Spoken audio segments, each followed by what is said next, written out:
Let's install Coefficient. First, open a new Google Sheet, click Extensions from the top menu bar, click Add-ons, and Get Add-ons. Search for Coefficient in Google Marketplace, click the first result in the search results, and click Install. Click Continue, select the account, and click Allow. And you're done. Connect Google Sheets to your BigQuery projects using the Coefficient app. First, launch the Coefficient app from the Extensions menu in the top ribbon. Coefficient, Launch. Choose Import From,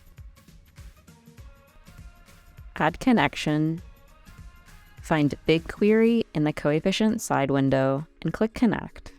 Enter your project ID and click Authorize. Choose your correct Google account. Allow for Coefficient to access your Google account, and with just a few clicks, you've connected to your BigQuery project. To import from a BigQuery project, select one of the three options presented in the Coefficient side window.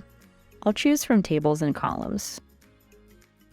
Choose a table from the import preview, select all the columns in the table or just a few, and click Import. And with just a few clicks, we've connected Google Sheets to your BigQuery project using the Coefficient app.